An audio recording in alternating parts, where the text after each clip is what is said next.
حکایات تصوف کے عنوان کے تحت آج جو حکایت منتخب کی گئی ہے اس کا عنوان ہے بھوکے پیاسے غریبوں کا احساس۔ یہ حکایت حضرت سلطان المشائخ خواجہ نظام الدین اولیاء رحمۃ اللہ تعالیٰ علیہ سے متعلق ہے، اور جس کتاب سے یہ لی گئی ہے اس کا نام ہے سیر الاولیاء۔ اس کے مؤلف ہیں حضرت میر خرد کرمانی رحمۃ اللہ تعالیٰ علیہ۔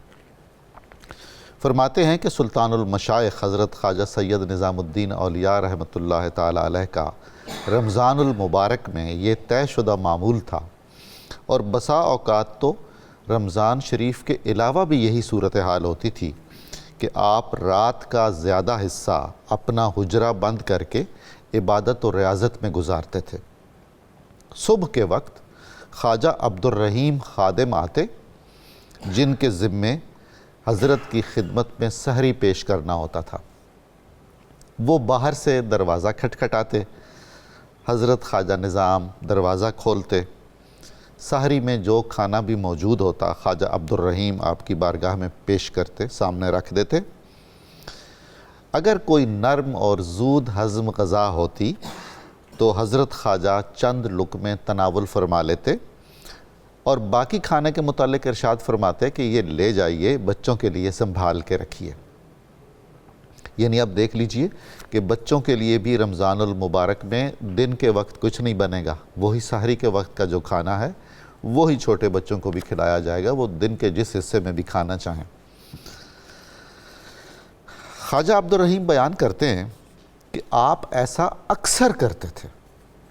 میں جو بھی سحری کے لیے کھانا لے جاتا اس کا بیشتر حصہ واپس اٹھا کے لے آتا۔ ایک بار میں نے جسارت کی اور عرض کیا کہ حضور والا افطار میں بھی بہت کم کھانا کھاتے ہیں، اگر سحری میں بھی آپ کا یہی معمول مبارک رہے گا تو جسمانی کمزوری بہت بڑھ جائے گی اور طاقت ہی نہیں رہے گی۔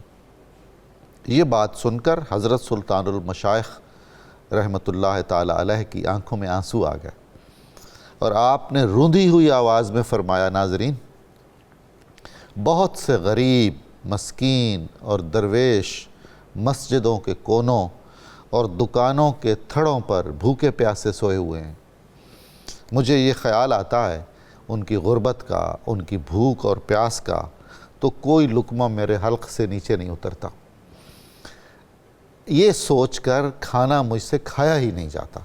ناظرین مکرم، آپ دیکھیے کہ وہ صوفیاء کرام جو تابع سنت تھے، جو عاشق رسول صلی اللہ علیہ وآلہ وسلم تھے، جنہوں نے اسلامی تعلیمات کی روح کو سمجھ رکھا تھا، وہ کس قدر شفقت علی الخلق کرتے تھے۔ مخلوق خدا اللہ تعالیٰ کا کنبہ ہے، اور مخلوق کا دکھ درد محسوس کرنا ایک مسلمان کی بنیادی ذمہ داری ہے، وہ ہمسایہ ہو یا غیر ہمسایہ ہو۔ بھوکے کو کھانا کھلانا اسلام میں بڑی عبادتوں میں گنا گیا ہے، اور عالم روحانیت میں تو بتایا جاتا ہے کہ بھوکے کو کھانا کھلانا، پیاسے کو پانی پلانا وہ برقی سیڑھی ہے جو آپ کے روحانی ارتقاء میں آپ کے کام آتی ہے۔ اللہ کے رسول صلی اللہ علیہ وآلہ وسلم کا اسوہ حسنہ بھی یہی تھا، صحابہ کرام، اہل بیت اطہار اور اکابر امت نے بھی اس پر عمل رکھا ہمیشہ۔ صوفیاء کرام نے جو لنگر کا سلسلہ شروع کیا، یہ بہت ہی فضیلتوں کا اور فیوز و برکات کا سرچشمہ ثابت ہوا، اور اس کے پیش نظر بھی یہی حکمت تھی کہ رسول خدا صلی اللہ علیہ وآلہ وسلم کے امتی یا غیر مسلم جو اللہ تعالیٰ کی مخلوق تو ہیں، جتنا ممکن ہو سکے ان کی بھوک اور پیاس ختم کرنے کا، اس کی سیرابی کا اہتمام کیا جائے، اور اس کا بڑا اجر ہے اللہ تعالیٰ کے ہاں۔ ہمیں کئی ایسے واقعات ملتے ہیں۔ حضرت شیخ ابو الحسن خرقانی رحمۃ اللہ تعالیٰ علیہ جو اجل صوفیاء میں سے ہیں، انہوں نے اپنی خانقاہ پر لکھوایا ہوا تھا کہ اس خانقاہ میں جو بھی آئے اس کو کھانا کھلائیے، اس سے اس کا دین ایمان نہ پوچھیے۔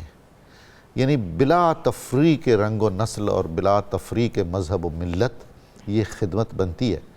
اچھا، آپ یہ ذہن میں رکھیے ناظرین کہ یہ جو احساس ہے دوسروں کے دکھ درد کا، یہ ہمیں رقت اور گداز قلبی عطا فرماتا ہے، ہمارے دل میں انکسار پیدا کرتا ہے، نیکی کی طرف ہماری رغبت بڑھاتا ہے۔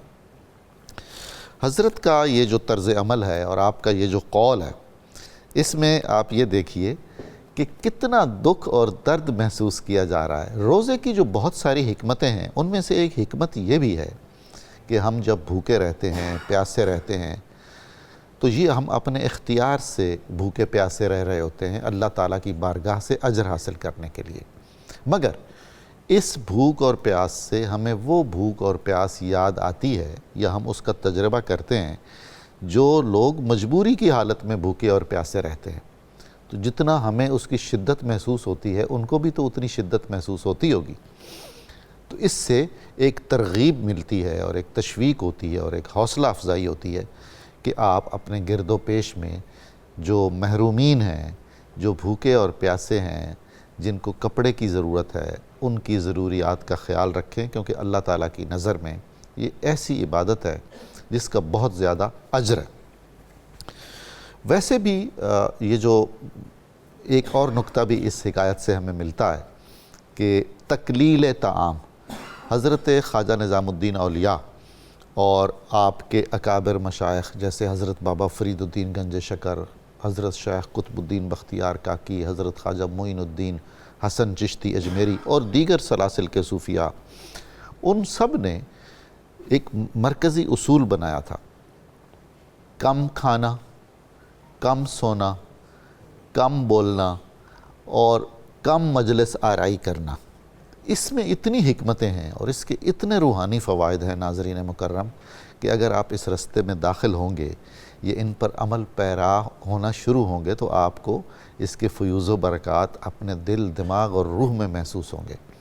تمام صوفیاء کم کھانے کی طرف راغب تھے، انہیں پسند تھا، اور یہ بھی آپ سمجھ لیجئے کہ اسوہ رسول صلی اللہ علیہ وآلہ وسلم کی پیروی میں تھا۔ رسول خدا صلی اللہ علیہ وآلہ وسلم کا اور اہل بیت اطہار کا اور صحابہ کرام کا جو فقر ہے، وہ فقر اختیاری ہے، فقر اضطراری نہیں ہے، فقر اجباری بھی نہیں ہے۔ تو رسول خدا کے اس اسوہ حسنہ کو، اس کی ایک ادا کو صوفیاء نے بحال رکھا اور اپنے ایک اصول طریقت کے طور پر اپنا معمول زندگی بنا کر ہمیشہ اس پر قائم رہے۔ جب ہم حضرت مولانا جلال الدین رومی نے اس سلسلے میں فرمایا کہ آپ ایسا کیجئے کہ کچھ عرصہ کم کھائیے، کم بولیے اور کم سوئیے، تو اگر آپ کے دل میں معرفت کے چشمے نہ ابلنے لگیں تو مجھے پکڑ لیجئے گا۔ یعنی ہمیں آزمانا تو چاہیے نا۔ تو رمضان المبارک کا ایک پیغام یہ بھی ہے کہ ہم شعوری طور پر جو عمل کر رہے ہیں، جو عبادت کر رہے ہیں، اس کے تمام مقاصد اور اہداف ہمارے پیش نظر ہوں، ان کے آداب کا خیال رکھیں، وہ تقاضے پیش نظر رکھیں جو اس عبادت سے منسلک ہیں، ورنہ تو پھر یہ ایک بیکار مشق ہوگی۔ اور مخلوق خدا کو اللہ تعالیٰ کا کنبہ جانیں، ان کے دکھ درد میں شریک ہوں، ان کی تکلیفوں پر خود تکلیف محسوس کریں۔ حضرت ابو سعید ابو الخیر رحمۃ اللہ تعالیٰ علیہ فرمایا کرتے تھے کہ کسی بھی مسلمان کو اگر کوئی کانٹا چبھتا ہے تو مجھے یوں لگتا ہے کہ میرے دل میں کسی نے کیل ٹھونک دیا ہے۔ جب تک ہم ملت کا درد محسوس نہیں کریں گے، اپنے ہمسایوں کا، اپنے عزیزوں، رشتہ داروں کا، دوستوں کا دکھ درد محسوس نہیں کریں گے، تو شاید ہم بہت اچھے مسلمان نہ بن سکیں۔ میری یہ درخواست ہے کہ ان گزارشات کی روشنی میں ہم اپنا محاسبہ کریں، کیونکہ خود احتسابی بجائے خود ایک عبادت ہے۔ صدق دل سے اگر کی جائے تو اللہ تعالیٰ ہمارا حامی و ناصر ہو، ہمیں توفیق عطا فرمائے کہ ہم اللہ کے رسول اور ان کے پیاروں کی باتوں پر عمل کر سکیں۔ بہت شکریہ، اللہ تعالیٰ آپ کو سلامت رکھے۔